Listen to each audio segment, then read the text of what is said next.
বুধবার জনজাতি কল্যাণ দপ্তরের রিভিউ মিটিং অনুষ্ঠিত হয়। জনজাতি দপ্তরের কনফারেন্স হলে এই রিভিউ মিটিং এ বাজেট নিয়ে বিশেষ আলোচনা হয়। উপস্থিত ছিলেন দপ্তরের মন্ত্রী বিকাশ দেববর্মা সহ অন্যান্যরা। বিস্তারিত বলেন মন্ত্রী বিকাশ দেববর্মা।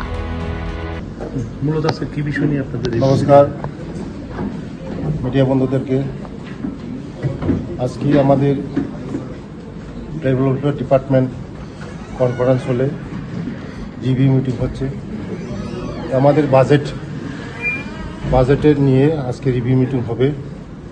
আমাদের ডিপার্টমেন্টের যে বাজেটগুলো, এটা খরচ কীভাবে হচ্ছে, এটা নিয়ে আজকে আলোচনা হবে। আমার সঙ্গে আছে আমার সেক্রেটারি সাহেব, ডাইরেক্টর সাহেব, সব ডিপার্টমেন্টের অফিসারগণ আছে। আগামী দিন আমাদের ট্রাইবাল ওয়েলফেয়ারকে আরও দ্রুততার সঙ্গে কাজ করার জন্য এই রিভিউ মিটিংটা হচ্ছে। আগামী দিন আমাদের জনজাতিদের জন্য নতুন নতুন স্কিম কীভাবে করা যায়, এটা নিয়ে চিন্তা ভাবনা করা হবে আজকে। ধন্যবাদ। আত্মনির্ভর ভারত, আপনারা তো সব মিডিয়া বন্ধুরা জানেন যে আমাদের মোদিজি যে এখন নতুন লঞ্চ প্রজেক্ট করা হয়েছে প্লাস গোয়া, এটার মাধ্যমে তো আমাদের জনজাতিরা অনেক কিছু এগিয়ে যাচ্ছে। মেন আমাদের জনজাতিরা আগে শিক্ষা দীক্ষার এত জোর দেওয়া হতো না।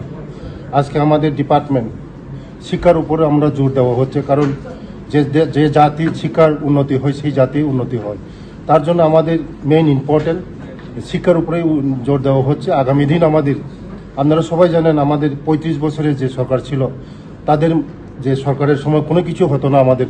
এখন দেখেন আমাদের সরকার আসার পরে প্রত্যেক স্কুলের মধ্যে আমাদের স্মার্ট ক্লাস এর মাধ্যমে ছাত্রীদের জন্য আপগ্রেডেশন কীভাবে আরও ভালো করে এডুকেশন করা যায়, ভালো করে মানুষ করা যায়, তার জন্য আমাদের বিশেষ এই নতুন সিদ্ধান্তগুলি হচ্ছে।